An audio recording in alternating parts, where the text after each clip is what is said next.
কাকা চৌরাস্তার থেকে আমাদের প্রতিনিয়ত উনি লাইভে থাকে। আজকে আজকের মতন হাজির হয়েছে। আসসালামু আলাইকুম। আজকের মতন সুখবর নিয়ে আসছি। ইলিশ মাছ যারা দেখেন নিয়মিত যারা খান, কিছু মানুষে ইলিশ মাছ চিনে কিনতে পারেন না। তার কারণ কি কইতারেন? দেখবেন দিক পাশ সম্পূর্ণ সমান নিয়া এটার এদিকে গাদিরা কত পুরা, মাছটা কত পুরা, কত সুন্দর জিনিস করে আছে আল্লাহ পাক রব্বিল আলামিন। এটা চলে 3.5 কেজি।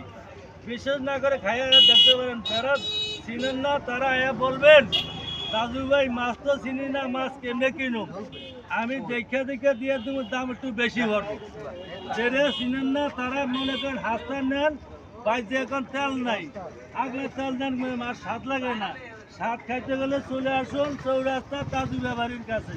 তার কারণ প্রতিটা মাছই ইনশাল্লাহ আলাদা মাছ আনি চৌকে ছাড় দেখার মতন জিনিস, দেখার মতন খাওয়ার মতন জিনিস আনি। টাকা একটু বেশি রাখি। অনেকে বলতে পারবেন তাজু ভাই টাকা কেন বেশি? মাল যেমন টাকা হেরো, মাল কিনবেন হাসতা, বাইরে কিন্তু হাসতাই নেই। হই হই রই রই। আমার ফেসবুক বন্ধুরা গেল কই? আসন বিনোদন উপভোগ করুন, সুন্দর সুন্দর ডকের মাছ আনি। তাই আর সবসময় কিনতে চলে আসবেন চৌরাস্তা ব্রিজের গোড়া খেয়াঘাট। আর ইনশাল্লাহ দেরি করবেন না, কখন দিন মাছ দেখে ছায়া চিন্তা কিনে নেবেন, হাঁসটা কিনে ফাঁসতেন না।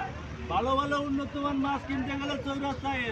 আর কিছু মানুষ আছে আমার লগের ভাই বেড়া যায়, সবসময় বিনোদনে মাছে দিয়ে মাছ বেছে। আমি প্রচার করে মানুষ আনি, এরা কিন্তু মাছ বেছে, আমার একটু চাও খাওয়ায় না। সবাই আসবেন, চা খাইয়া যাইবেন, তাহলে চা খাওয়াই দিন। আসসালামু আলাইকুম।